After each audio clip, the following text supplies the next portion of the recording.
The Habs had an up and down week, picking up points against some of the top teams in the league, but then losing to the worst team, the San Jose Sharks. We'll talk about this and more on Hockey Inside Out.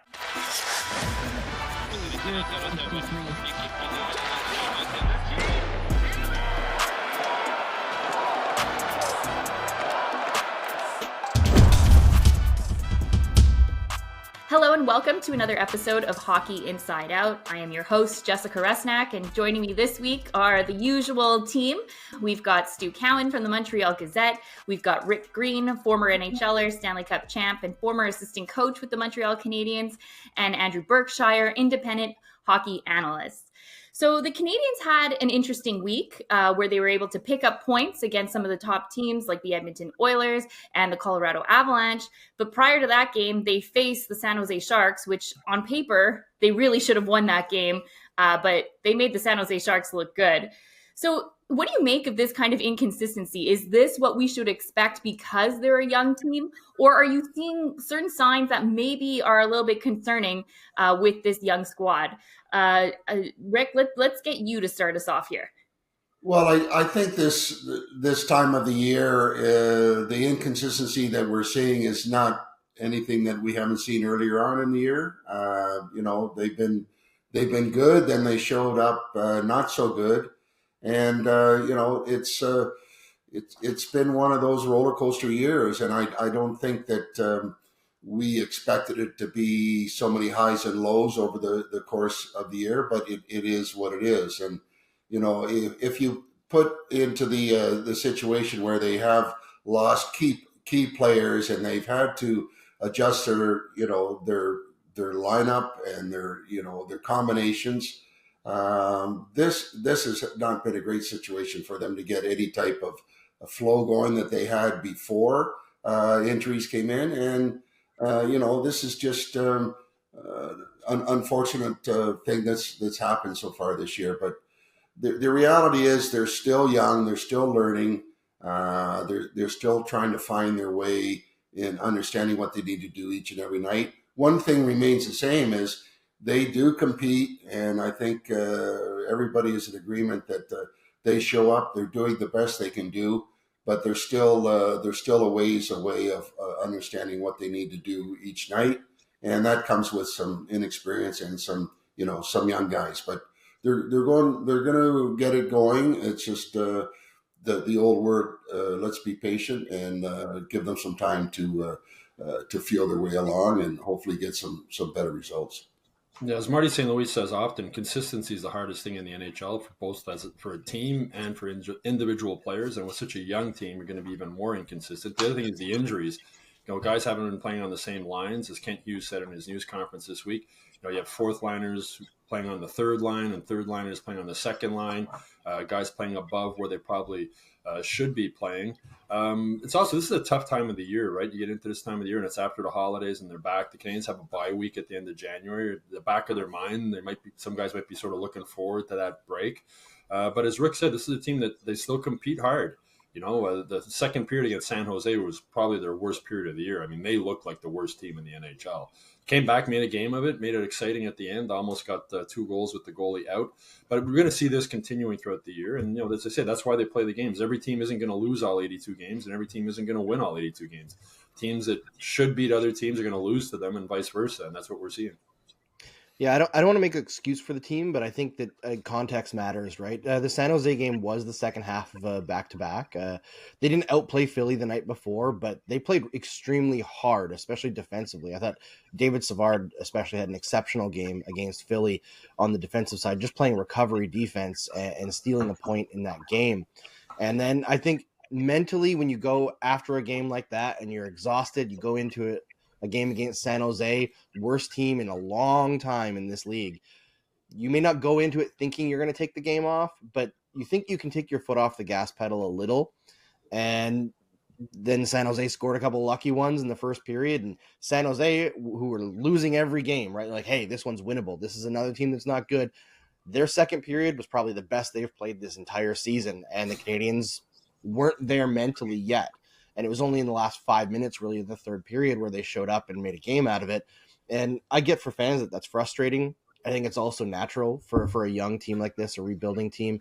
And for the other games, I think the team, like the Canadiens, obviously didn't outplay Edmonton, didn't outplay Colorado, but they stuck with those two teams far more effectively than they should have been able to, and ended up with 3 out of 4 points. And that's pretty impressive. And I think especially impressive for that top line of Suzuki, Caulfield, and Slavkovsky that went up against two of the best offensive players in the entire league on 2 games in a row and held them up. Like they played really well against those two teams. So all positives from me, honestly, from the way the team has been playing lately, even with the San Jose game. Yeah, it's the way they bounced back from that San Jose game, as you said, Andrew. Solid games against Edmonton, really solid game against Colorado. That was really impressive. I mean, that number one line, the McKinnon line, got no goals.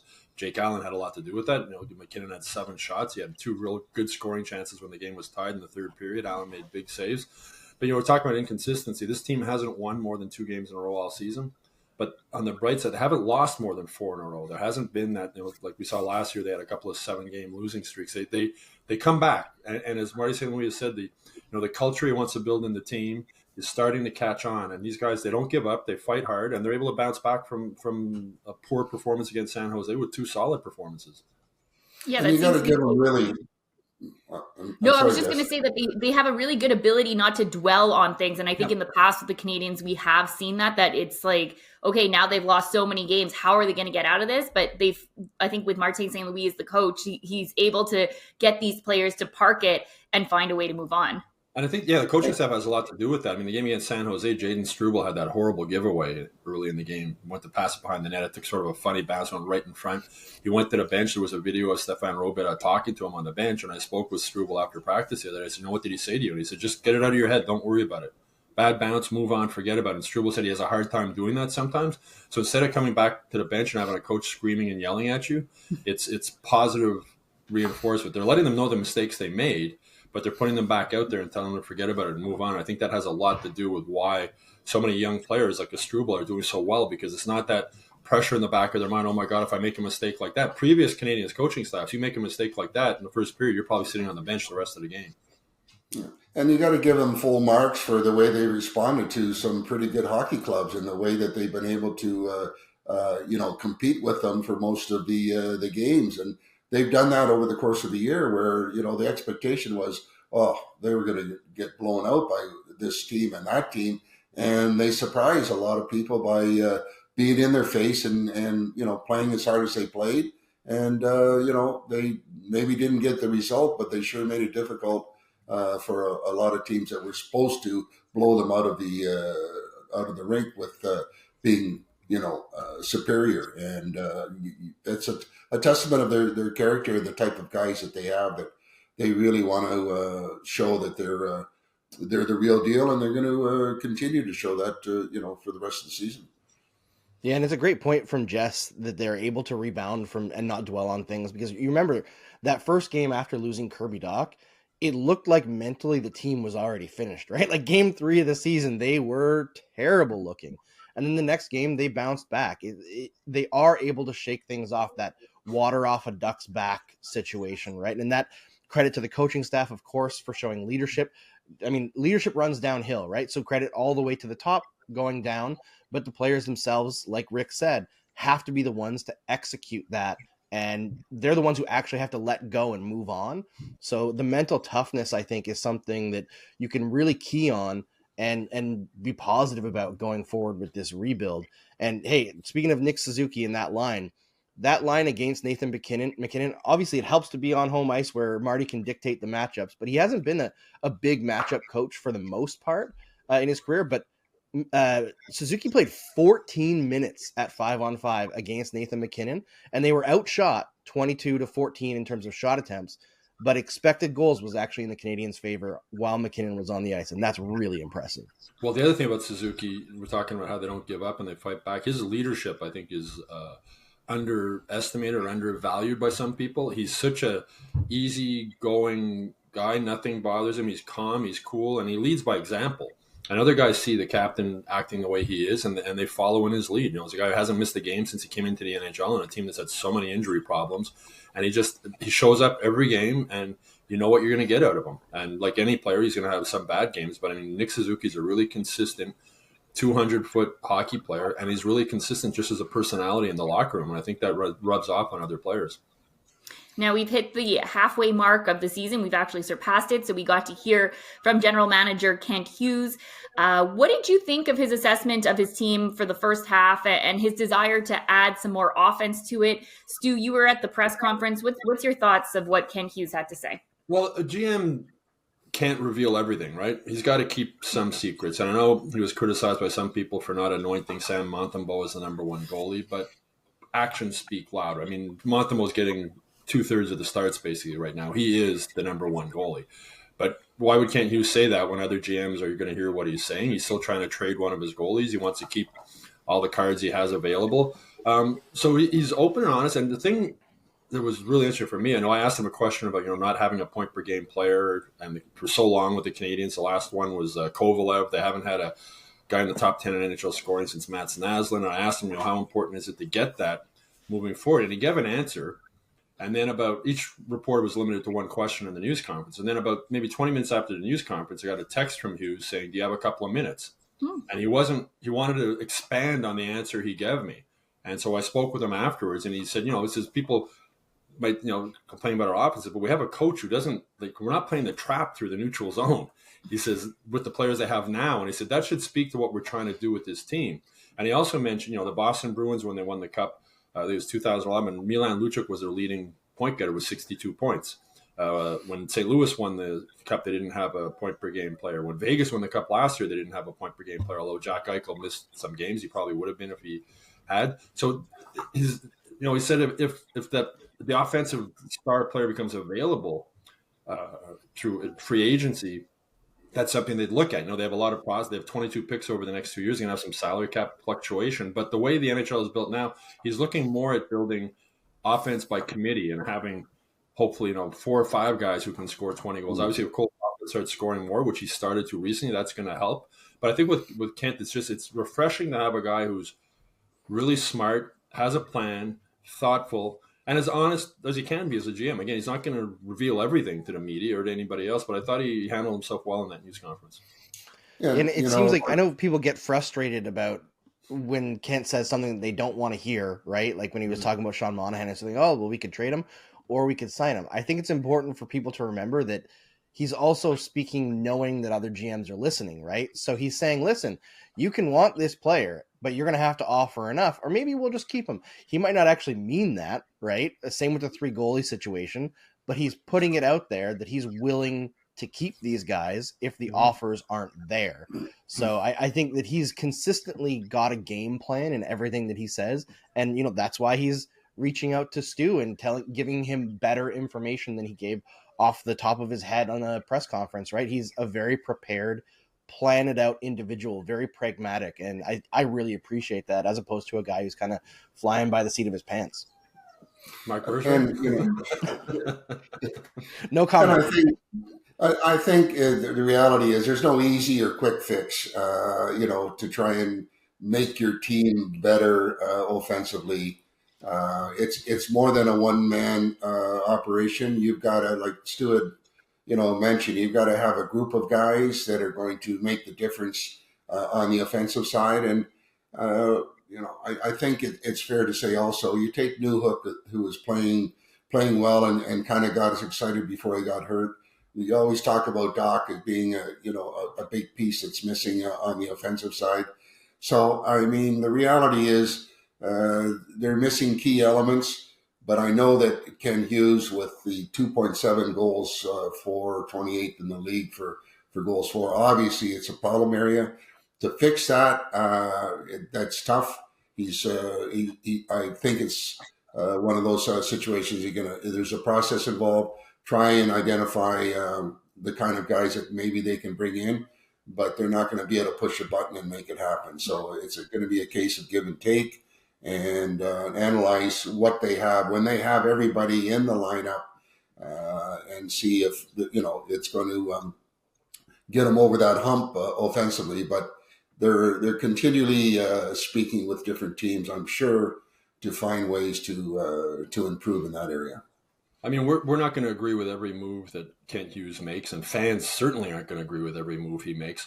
But the moves he makes, when he explains them, they make sense. Like, he's not a dumb guy. He's been around a long time. He's questioning about a team that doesn't have enough offensive forwards. Why would you take David Reinbacher, a defenseman, 5th overall, with that pick? As I've said before on this show, if David Reinbacher shot left instead of right, I don't think they would have taken him. But they have a hole on the right side of the defense, and he was the best right-hand shot available on defense, and they wanted to fill that. Kent Hughes also said, the previous year's draft, they drafted 3 forwards with their first 3 picks, and then they drafted an offensive defenseman in Lane Hudson. So people can be upset, okay, they drafted Reinbacher, but when he explains it that way, you can go, okay, maybe I still disagree with you, but what you're saying makes sense. Like, again, this group with Gorton and Hughes and St. Louis, they're smart, not just smart hockey minds, they're smart guys. They have a plan. They're going to stick with it. And, Canadiens are right at 500. Before the season started, before they had any of the injuries, we were on the show. I don't think any of us thought they were going to make the playoffs, right? So even a 100% healthy team, we didn't think they were going to expect it. So it's actually quite impressive that they're at 500 level, or right around 500 this level, with key injuries of Newhook and Doc, and David Savard was out for a long time, and now we got Josh Anderson hurt again. So it's been a tough go, but whoever they put in the lineup, you get 100% effort from them. Yeah, it just it's a great point. Like they're making any panic moves, and that's something that we've seen before with general managers of this team. Is that a player gets hurt, we've made this crazy move, and now we're stuck with this contract that's going to haunt us for many years. And it just seems like they're able to take a step back and sort of look at the bigger picture and put together a plan for this team. Something that has been mentioned so far is the fact that they still have 3 goaltenders. That was addressed in the press conference. Kent Hughes said it's a possibility. That's how it's going to stay. What's your take on this? Do you think that he said that just so he was not revealing too much of his plan, or do you think that's what he honestly meant? I think it's what he honestly meant. And he said that he made it clear that management's the one telling Marty St. Louis you have to play 3 goalies. Marty St. Louis would rather, nobody wants to have the 3 goalies, but he said, I'm not telling him who to play what games, just you got to play 3 goalies. They want them all to get some action. And Hughes is obviously waiting. I'd be surprised if he doesn't make a trade by the trade deadline, and Jake Allen's a guy that's most likely to get moved, obviously. But he's waiting, and it makes sense because maybe a team with a number 1 goalie, that number 1 goalie gets hurt before the trade deadline. They have no confidence in their backup, and the team's desperate. And desperate teams make moves and give up more than they probably should. So that's what he's waiting for. And I think, the best deal he has at the trade deadline, I imagine he will trade Jake Allen. But if it's not a good deal, as he said, and why would he say, I'm definitely going to trade a goalie at the trade deadline? Because all the other GMs, as Andrew said, are listening. And they're like, okay, here, we'll give you a 7th round pick for Jake Allen. Yeah, and as Jess had mentioned, there's no panic moves in Ken Hughes's vocabulary. He analyzes, he looks to see what possible options are. The 3 goalie rotation has not been bad for them. I mean, we criticize the fact that they kept and have kept the 3 guys around, but the bottom line is when they given the opportunity, whether it's Primo or Allen. We know what Montembeault has been able to do. They've responded pretty well. And, I think it's going to be a case as the season ticks on here that the phone is probably going to ring a little bit more as far as, guys making sure that they have an insurance situation in the event that one of their key goalies goes down, so that, maybe one in Jake Allen would be very attractive for a team to reach out and make something very attractive that Ken Hughes would like and would jump on it. But I think, moving forward, I think that we're going to see some activity, not necessarily that quickly materializing, but as we get close to the trade deadline, I would think that there's going to be some serious calls happening for one of the goalies, as in Jake Allen, to be looked at. And the 3 goalie system isn't great for anyone, but you know what? No, I think it's actually maybe helped is Caden Primo. Even though he's not playing as much as he'd like, I think from a mental standpoint, he's getting a lot of time to prepare for his starts. He's getting a lot of time to work with Eric Rowan, the goalie coach. And he knows he's going to play again after, even if he has a bad game, they're not going to send him down. So I think mentally, it's been a really good way to break him in regularly in the NHL to see if he can be the backup to Montembeault moving forward. And with Hughes also, with the trade deadline coming up, he's not going to make trades just for the sake of making trades. I mean, I go back to when Bergevin the Canadiens were one of the best teams in the Eastern Conference. At the trade deadline, they decided to bring in Steve Ott and Dwight King and totally screwed up the chemistry in the locker room of what was a really good team. And then they got eliminated in the first round by the Rangers. Like, it made no sense. They had a really good team. They maybe tweak here and there, but what ended up happening is Ott and King took the place in the lineup of guys who were regulars and had played all season. And it probably upset not only those guys that were out, but also teammates. Like, why is he out? And why is this guy coming in? It's not like Dwight King. Dwight King was not a good hockey player when he was at the Canadiens, and it cost the Canadiens in the playoffs. So sometimes the trades you don't make are just as important as the trades you do make. Okay, moving on to rapid fire. We're, as I mentioned, past the halfway point of the Canadian season. So far, what do you think of this team? Have they lived up to your expectations, or have they maybe even exceeded the expectations you had at the beginning of the year? Andrew, let's get you to start us.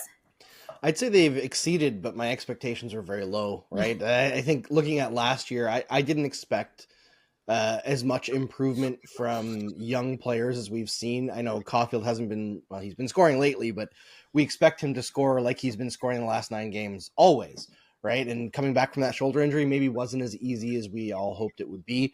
But Nick Suzuki, the development that he's taken upon himself to become a better player at both ends has been absolutely incredible to watch.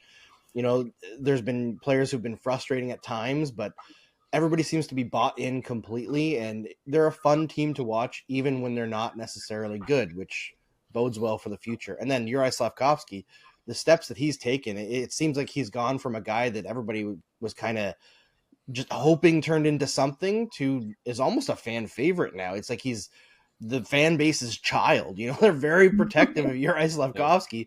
And now that the goals and the assists are starting to happen as well, maybe at a lower rate than we want, there's a lot of positives around the team. And with Slafkovsky, he's, you know, the offense isn't there, but, you know, the last 3 goals he scored have all been by standing in front of the net. And he's getting to do that more. And with that size, he's hard to move. But defensively, he's gone, like, there was nights watching from the press box, him in the defensive zone. I'm going, what is he doing? You know, he couldn't win a puck battle on the boards. He was one hand on the stick all the time. And he's improved so much defensively, and that's helped that whole line defensively. And kudos to Marty St. Louis for leaving that line together. They've been together now for over about 20 games. And game after game, if they make mistakes, they keep them together. And I think that's really, really going to pay off in the long run. But, you know, before this season started, I didn't think they were going to make the playoffs. And if you had told me with no injuries that they'd be at about 500 at the midway point of the season, I would say, let's right about where I expect them to be. But they're at 500 despite all the injuries. So I think that says a lot for the culture Marty St. Louis is trying to build with this team. The fact they don't give up, they play hard. They're going to have bad games like the one at San Jose, but they're able to bounce back. And building that winning culture is so important. You look what's happening in Ottawa. A losing culture has obviously got into that locker room. Like, they're going to have to blow that thing up and do something. You look at Buffalo, like every year it's supposed to be, this is the year, and it never is. And I think once you get that losing culture and attitude in the locker room, it's hard to shake it. You get young players who grow up with that attitude, and it's like, oh, we lost. Okay. The Canadiens don't like losing. Like, when you interview players after a loss, they're pissed off, you know? And they want to win every game. They realize they don't have the guns right now to win every game, but you look what they do against a team like Colorado. That says a lot about the culture that they built in this locker room. And for me, what's impressed me the most to the halfway point is Jaden Struble. Aside from his giveaway, I mean, this guy, was given an opportunity, and everybody spoke about him, but it's really tough to see a kid and try and guess to see, what kind of player he'll be in the NHL. Given the opportunity, he stepped in. He's handled himself exceptionally well with, no experience, and has been really, really impressive as far as his overall game. I mean, if you look at the way that he completes one-on-one, he doesn't get beat one-on-one. He doesn't lose battles in the corner. He very seldom does he make poor choices with where he moves the puck. And these type of ingredients that you see in a young defenseman, like they have with a number of them, are key to having success, in the NHL, and having those kind of guys that are able to progress and show such positive composure at such an early stage is nothing but good moving forward. And we're going to see bigger and better things coming from these type of players. And hats off to everybody that was involved in finding this guy, and I'm really happy for him because he's a really seems like a really nice kid that really wants to do well and takes a lot of pride in doing a good job. And again, management like those kind of guys, and they're trying to surround everybody to have the same type of mindset. So impressed with him and looking forward to seeing a lot more from him as the future, unfolds. Yeah, I don't know. Strubal's up to 25 games now. And how many times, Rick, have you watched Strubel 25 games now and thought, that's a big mistake? Maybe under 5? That one against San Jose, right? But it was a bad bounce. I mean, he was a little lackadaisical with a backhand pass trying to get it to Harris, but I'm sure he won't do that again. And I don't know if Shea Weber's still watching Habs games, but if he is, he must smile when he watches Strubel use the legal cross-check. I mean, he's pretty vicious with his stick in front of him in the corners. I mean, guys are going to have sore ribs. He's hacking guys with the cross-check. And, we're speaking earlier, when he did make that mistake and rolled it out at the bench, it was positive, right? Wipe it out of your head. And Strubel, as you said, he takes that stuff hard, and he was pissed off. But instead of going out and making another mistake, what did he do? He went and he hammered a Sharks player into the boards with a huge hit, like maybe 3 shifts after that. Mm-hmm. So mentally, he's got a little bit of cockiness to him. I mean that in a good way. Like, he's a confident kid. Like, to come into the NHL, be told you're not going to play any games. They're just calling him up because they needed a 7th defenseman to go on a road trip, and Hughes told him, you're not going to play. We just want you to get the experience. Then Jordan Harris gets hurt. He gets in the lineup, and now they can't take him out. I mean, what a pleasant surprise he's been for this team. Yeah, you mentioned Andrew about his ability to not make too many mistakes, and I always used to judge a defenseman on his decisions under pressure. What does he do when he's under pressure? Does he panic? Does he protect the puck? Does he weigh his options and majority of the time find the right player to give the puck to? And look at. He fills all those boxes as far as being able to be really, really dependable. And I wouldn't hesitate for a second to put him out in a real critical area of the game, and he can do a really good job in patching up some of the problem area in the defensive zone, because he takes pride in it and he's good at it and he wants it. And like I said before, he's a great surprise to show what he can show at such an early stage. He has a great skill set for in pressure situations, right, Rick? He's a good enough skater. He can skate the puck out of danger. He's big enough that he can take a hit and protect the puck. He makes a good short pass, a good breakout pass. He's got he thinks the game quickly. And Marty St. Louis spoken about that when talking about David Savard. David Savard's not the fastest guy on his feet, but he thinks quick. Jaden Strubel's fast on his skates and he thinks quick. So that's a pretty good combination to have when you're a defenseman. So we did glass half full with the Canadiens for the first half of the season. Now we have to do half empty. What are some of your concerns with this team that you've seen so far? Rick, why don't you let us know what you think? Biggest concern for me is not bringing Arbor Jackeye back up. Here's a kid. He's played 15 games, got 11 points, 3 goals. I don't know where they're at with him. I know that there's obviously no sense of urgency because they're deep in that position as far as having guys healthy and being able to play. But here's a guy that I always enjoyed watching. I always liked what he brought to the team, and he's playing well enough. And I don't know what the immediate future holds for him, but I would love to see him back in the lineup in the NHL and see him continue his progression in a positive way that he's doing in the American League. And I think that he can do that, and I would love to see him back.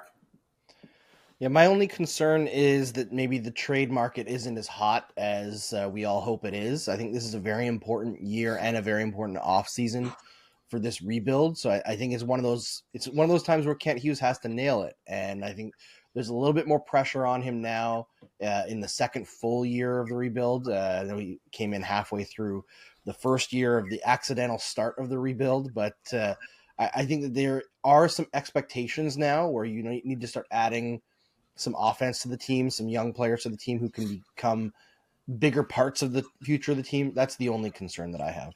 Yeah, to me, the concern is, the offense up front. After the game against Colorado, where Yoel Armia scored his 7th goal of the season, there's only three guys in the Canadiens with more goals than Yoel Armia: Caulfield, Suzuki, and Sean Monahan. And Armia's missed like 17 games. He started the season in the And Stu, after that goal, he pointed to the TV and said, "Rick, this one's for you." Turn off your car, Rick, I'm not going back to Laval.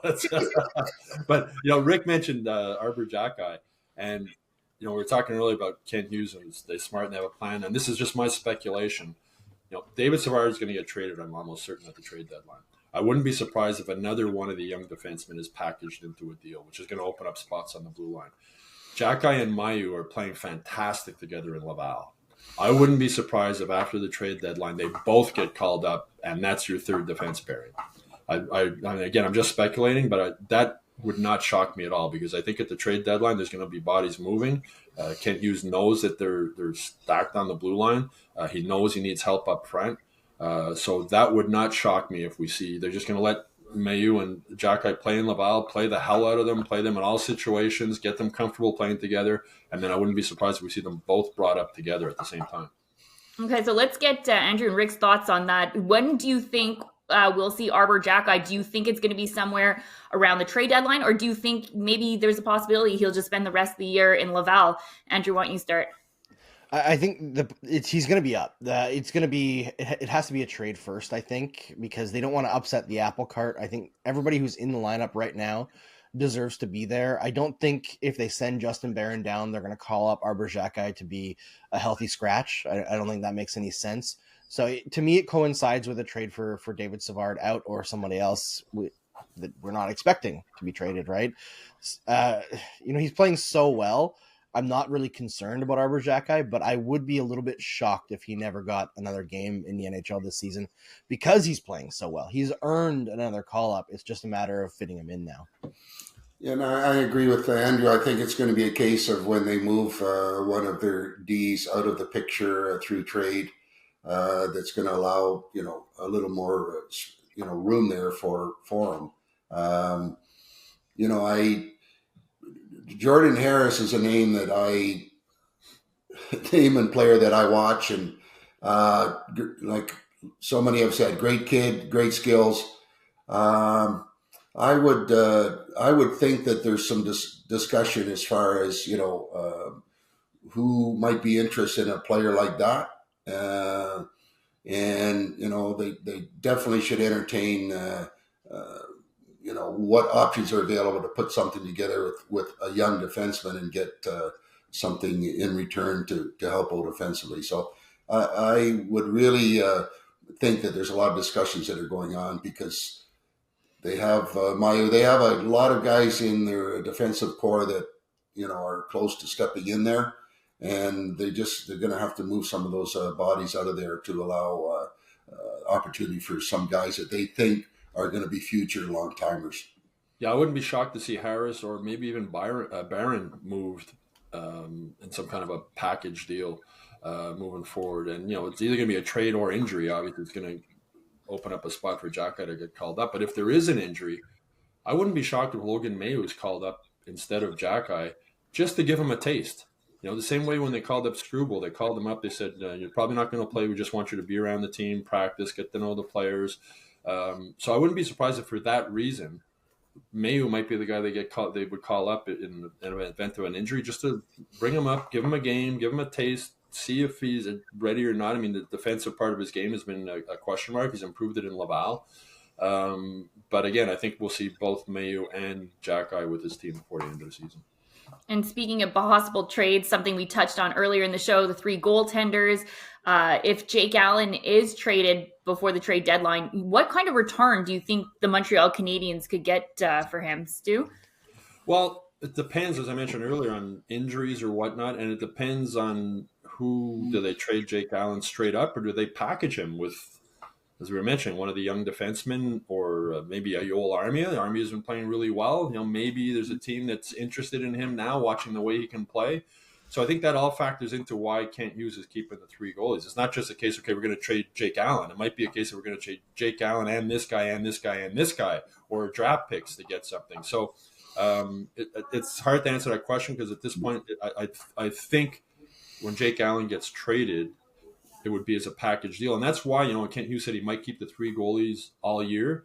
It could happen, because maybe that package deal works better in the offseason when teams are more aware what the salary cap issue is and whatnot. So, I wouldn't be totally shocked if the 3 goalies do go right through the end of the season for that reason. Yeah, I think for Jake Allen, you could probably get a decent return, but you're looking at probably a Kent Hughes style deal where you're getting a mid-round pick and a player. It might be, a depth center that they can slot in now that they've got Christian Dvorak out for the season. They could use a little bit of depth, whether it's for Laval or for Montreal, or an in-betweener that can go up and down to help support a guy like Mitchell Stevens a little bit in case he struggles. But I don't think it's going to be a big return. I think that ship has sailed, and plus you have another year left on Allen's contract that a team has to digest. So you can retain a little bit of salary, I suppose, but it's more a deal that has to happen for the other goaltenders on the team and just for salary cap structure going forward than it is for we got to get huge value for Jake Allen. I don't think that's the situation. I think they want to do right by Jake Allen and get enough value that it's worth moving the player who is well loved within the room. And that's the biggest loss, because Primo has shown that he's an NHL goaltender now. Sam Montembeault is clearly the starter. So it's losing the guy, I think, that's going to be the big loss in trading Jake Allen. And for me, Jake Allen will become much more attractive down the stretch here when you see that some teams are going to be running into injury problems with their key guy, and they need some help. And, he, I think, would be the type of guy, and I'm assuming that they would try and package something together to make it really good for the Montreal Canadiens. But I think that as the schedule moves forward here, there's going to be some injuries to key goalies, and there's going to be teams that are playoff bound that are going to need some insurance. And Jake Allen, according to the rumors, whatever that means, is a guy that maybe would be in the group, and we'll see soon enough. It's going to be interesting times, for that position, and to see what the Canadiens are going to do. Well, the way Allen played against Colorado certainly helps. I mean, that was a solid effort. He made some huge saves that kept that team in the game. I mentioned the 2 against McKinnon in the third period with the score tied. But Jake Allen's a big reason why his team won that game. Yeah, that's 100%. For sure. We'll see what this team starts to look like as the weeks get closer to trade deadline, what Kent Hughes is able to do. And that's it for today's show. So thank you so much, everyone, for joining us. Thank you to the panelists. Make sure to go to hockeyinsideout.com to check out more of your Habs coverage throughout the year. And of course, subscribe to our YouTube channel to see all of our bonus episodes and other full episodes in case you've missed them. And go to montrealgazette.com/newsletters to sign up for the Hockey Inside Out newsletter. We will see you next week.